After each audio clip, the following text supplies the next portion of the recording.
আসসালামু আলাইকুম রহমতুল্লাহি ওবরকাতুহু।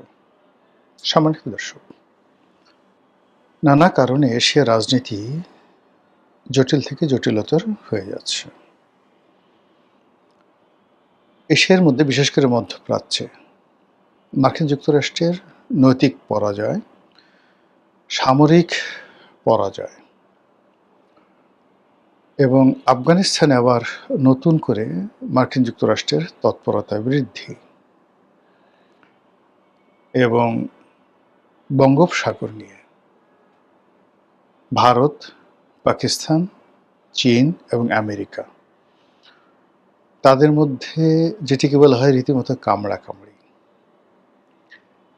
এই যে বিরোধ, এই বিরোধের সঙ্গে তেল বাণিজ্য, তারপর সামগ্রিক আঞ্চলিক রাজনীতি, ভূ-রাজনীতি যেটিকে বলা হয়, এটা যেভাবে জড়িত, আবার একই সঙ্গে আঞ্চলিক আধিপত্য বিস্তার করার জন্য পশ্চিমা রাষ্ট্রগুলো তাদের সর্বশক্তি নিয়োগ করে চলেছে দক্ষিণ-পূর্ব এশিয়াতে, অর্থাৎ এশিয়ার বাইরে গিয়ে আবার দক্ষিণ-পূর্ব এশিয়াতে। তো দক্ষিণ-পূর্ব এশিয়ার মধ্যে ভারত একটি পরাশক্তি, পাকিস্তানও মানে পারমাণবিক শক্তি, মানে পরাশক্তি। কিন্তু পাকিস্তানে চীন, আমেরিকা এবং রাশিয়া ৩ টি রাষ্ট্রই গুরুত্বপূর্ণ ভূমিকা পালন করছে তাদের অভ্যন্তরীণ রাজনীতির ক্ষেত্রে। আবার প্রতিবেশী রূপে পাকিস্তান, তার নিকটতম প্রতিবেশী আফগানিস্তান তার সঙ্গে যুদ্ধে জড়িয়ে পড়েছে। নিজ দেশের মধ্যে বহু বিচ্ছিন্নতাবাদী গ্রুপ দাঁড়িয়ে গেছে, বিশেষ করে বেলুচিস্তানে স্থানে। অন্যদিকে সেনাবাহিনীর সঙ্গে এখন সরকারের যে সম্পর্ক, এটি বলতে গেলে সেনাপ্রধান ওসিম মনির তার যে একটা পাপেট, সেই পাপেট রূপে বর্তমান নওয়াজ শরীফ বসে আছেন। তিনি দৈনিক 10 বার আল্লাহর নাম নিলে কয়বার ওসিম মনিরের নাম নেন, এটা আমরা বলতে পারবো না। এখন সেই পাকিস্তানের সঙ্গে ভারতের দাকুমের সম্পর্ক, এবং আজকে দেখলাম যে পাকিস্তানের একজন মন্ত্রী রীতিমতো ভারতের সঙ্গে যে ভাষায় কথা বলছে, রীতিমতো যুদ্ধের উস্কানি, এবং এই কাজটি মূলত চীন এবং আমেরিকা যুগপৎভাবে পাকিস্তানে এই উন্মাদনা তৈরি করে চলছে। আজকের খবর, মানে ৩০শে জুন সন্ধেবেলার খবর, একটি সীমান্ত দিয়ে চীনের বাহিনী ঢুকে পড়েছে ভারতের অভ্যন্তরে, এবং ভারতের বিশাল এলাকা, পার্বত্য এলাকা তারা সেইখানে দখলে নিয়ে নিয়েছে। এই হলো চীন, ভারত, চীন, পাকিস্তান সীমান্ত সংঘর্ষ। এর প্রেক্ষিতে ভারতের যে ইস্টার্ন রিজনে সবচেয়ে বড় যে তাদের সীমান্ত রয়েছে, সেটি বাংলাদেশের সঙ্গে।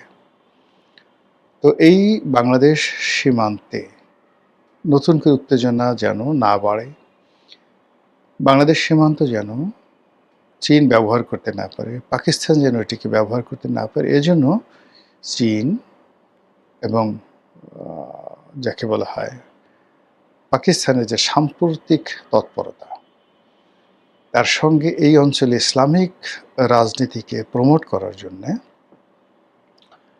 যেভাবে পাকিস্তান, তুরস্ক, মধ্যপ্রাচ্যের কয়েকটি দেশ যেভাবে মদদ দিচ্ছে, তাতে করে ভারতের রীতিমতো পিলে চমকানো শুরু হয়েছে।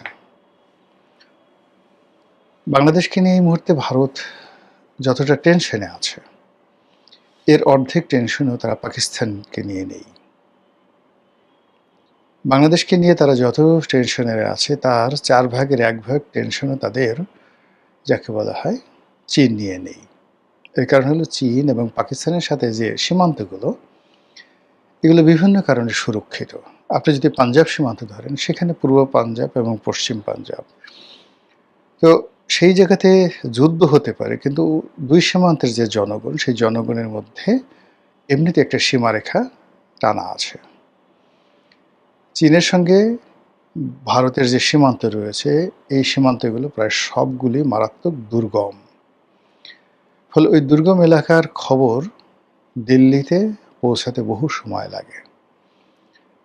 কিন্তু বাংলাদেশের সঙ্গে সীমান্তে ভারতের যে ৭টি রাজ্য রয়েছে, 7 সিস্টার রয়েছে, এগুলো ঘনবসতিপূর্ণ।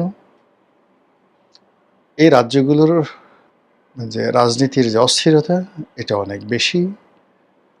আর বাংলাদেশের সঙ্গে এই সীমান্ত অঞ্চলে যে অবস্থা রয়েছে, এক্ষেত্রে বাংলাদেশে যদি কোনো তৃতীয় শক্তির দ্বারা বাংলাদেশ ইনফ্লুয়েসড হয়, সেটা চীন হোক, আমেরিকা হোক, রাশিয়া হোক, পাকিস্তান হোক, তাহলে সেক্ষেত্রে আসলে সীমান্ত যুদ্ধ বা স্থল যুদ্ধে বা গেরিলা যুদ্ধে বাংলাদেশের পাশে দাঁড়ানোর মতো অবস্থা ভারতের নেই।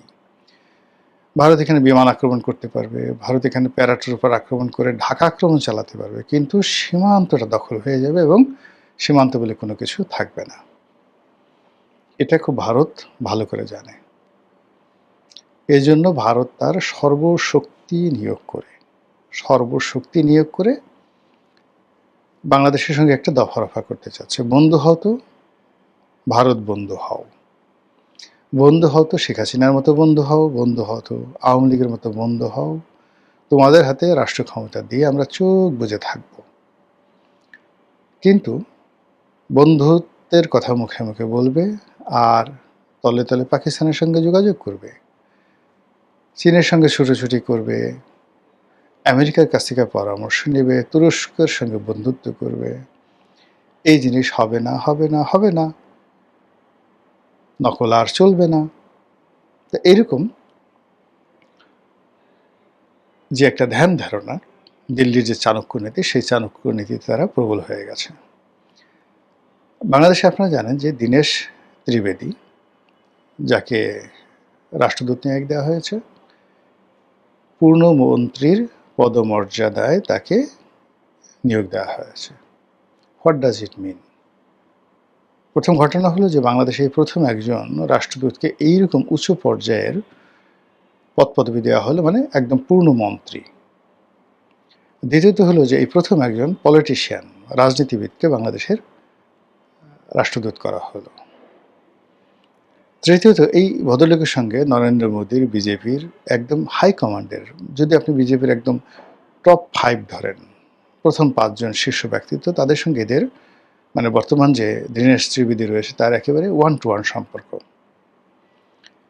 তো তাকে যখনই বাংলাদেশে এত বড় মর্যাদা দিয়ে নিয়োগ করা হলো, ইট মিনস বাংলাদেশের প্রতিটি বিষয় এখন দিল্লি সরাসরি, আরও স্পষ্ট করে বললে নরেন্দ্র মোদী সরাসরি এটি তদারক করছেন বা করবেন। সাধারণত একজন রাষ্ট্রদূত, বাংলাদেশে যারা ছিলেন ইতিপূর্বে, কেউ জয়েন্ট সেক্রেটারি ছিলেন, কেউ এডিশনাল সেক্রেটারি ছিলেন, তো তারা পররাষ্ট্র সচিবকে রিপোর্ট করতেন। প্রথমত বাংলাদেশ ডেস্ক বা এশিয়া ডেস্ককে, ভারতের পররাষ্ট্র মন্ত্রণালয় অনেক বড়, এখানে দক্ষিণ পূর্ব এশিয়ার একটা ডেস্ক আছে, সেই ডেস্কে তারা রিপোর্ট করতেন। ডেস্ক থেকে সেটা এশিয়া ডেস্কে যেত, এশিয়া ডেস্ক থেকে সেটা পররাষ্ট্র সচিবের দপ্তরে যেত, তারপর পররাষ্ট্রমন্ত্রী, প্রধানমন্ত্রী তো অনেক পরের ব্যাপার। কিন্তু দীনেশ ত্রিবেদীকে যে পদপদবি দেওয়া হলো, তিনি তো এই যে এখানকার যে কর্মকাণ্ড, এই কর্মকাণ্ড তো ইন পার্সন, মানে যেগুলো কূটনৈতিক, যেটা ডিপ্লোম্যাটিক যে চ্যানেলগুলো রয়েছে, সেই চ্যানেলে ভারতীয় দূতাবাসের যত কর্মকাণ্ড জায়গা মতো চলে যাবে। যেমন ভারতীয় দূতাবাসে রয়ের লোক আছে, তো তিনি তার রিপোর্ট, যিনি রয়ের স্টেশন চিফ রয়েছেন বাংলাদেশে, তিনি তার স্টেশন চিফের কাছে দেবেন। এখানে স্বরাষ্ট্র মন্ত্রণালয়ের লোক আছে, এখানে ভারতের অন্য গোয়েন্দা সংস্থাগুলোর লোক আছে, তারা স্ব বিভাগে দিবেন। এখানে পররাষ্ট্র মন্ত্রণালয়ের লোক আছে, তারপর এখানে যাকে বলা হয় বাণিজ্য মন্ত্রণালয়ের লোক আছে, যারা মানে এখানে ধরুন এদের অনেকের উপাধি business manager, business attaché, commercial attaché, commercial minister, এরকম পদপদবি থাকে বিভিন্ন দূতাবাসে। তারপর এখানে তথ্য মন্ত্রণালয়ের লোক আছে। তো যারা যার ডিপার্টমেন্টে এই বাংলাদেশ সম্পর্কে তাদের যে প্রতিবেদন, সেটার দায় দিবেন, জমা দিবেন, এটা হলো স্বাভাবিক। কিন্তু রাষ্ট্রদূত তার যে কতগুলো স্পেশাল অ্যাসাইনমেন্ট থাকে এবং আছে।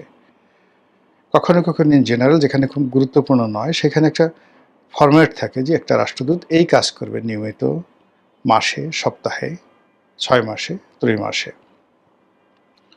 তো সেই কাজগুলো দীনেশ ত্রিবেদী করবেন। তার সঙ্গে সঙ্গে তাকে যে স্পেশাল অ্যাসাইনমেন্টগুলো দেওয়া হয়েছে, যে অ্যাসাইনমেন্টের কারণে তার পদবি মন্ত্রী পদমর্যাদায় উঠে গেছে, আর যে অ্যাসাইনমেন্টের কারণে তিনি এখন বাংলাদেশে এবং দিল্লিতে অত্যন্ত আলোচিত ব্যক্তিত্ব। তো কাজেই তার সেই যে রিপোর্টগুলো তিনি এখন সরাসরি নরেন্দ্র মোদীকে দেবেন। এর কারণ হলো একজন মন্ত্রী হিসাবে, এই যে তিনি একজন পূর্ণমন্ত্রী, তিনি তো আরেকজন মন্ত্রীর কাছে নিজেকে দায়বদ্ধ করতে পারেন না। তিনি যদি প্রতিমন্ত্রী হতেন, সেক্ষেত্রে জয়শঙ্কর যিনি পররাষ্ট্রমন্ত্রী আছেন তার কাছে তিনি রিপোর্ট দিতেন, কিন্তু তিনি তো একদম পূর্ণমন্ত্রী। কাজেই পূর্ণমন্ত্রী তিনি দায়বদ্ধ থাকবেন ক্যাবিনেটের কাছে, ক্যাবিনেট দায়বদ্ধ থাকবে পার্লামেন্টের কাছে। এই তো এখন সেই ক্যাবিনেটের কাছে তিনি, আবার ক্যাবিনেট দায়বদ্ধ থাকবে প্রধানমন্ত্রীর কাছে। তো তিনি অর্থাৎ বাংলাদেশের যিনি দীনেশ ত্রিবেদী, তিনি বাংলাদেশের যা কিছু আছে এখন সরাসরি তিনি রাষ্ট্রীয় ব্যাপারে নরেন্দ্র মোদীর সাথে যোগাযোগ করবেন। আর ভারতীয় পার্লামেন্ট তার যে রুলস অফ প্রসিডিউরস রয়েছে সেগুলো, এবং নরেন্দ্র মোদীর যে ইনহারেন্ট পাওয়ারগুলো রয়েছে, এই যেমন যুদ্ধ ঘোষণা করা, কোনো একটা দেশের ব্যাপারে গুরুত্বপূর্ণ সিদ্ধান্ত নেওয়া, এই বিষয়গুলো তার যেমন ইনহারেন্ট পাওয়ার আছে, তার সঙ্গে সঙ্গে গত ৩টি টার্মে পরপর ক্ষমতায় থাকার কারণে অটোমেটিক্যালি তিনি ভারতের রাজনীতিতে অনেকটা পণ্ডিত জওহরলাল নেহরুর মতো প্রভাবশালী হয়ে পড়েছেন।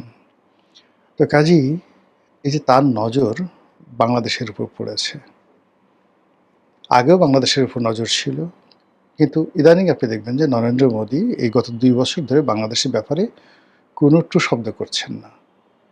যখন একজন লোক অহরহ কথা বলেন, সেই মানুষটি যখন চুপচাপ থাকেন, ধরে নেবেন there are something dangerous behind the scenario. সে প্রস্তুতি নিচ্ছে, সে এমন কিছু করছে যে এইগুলো আমরা কল্পনা করতে পারছি না।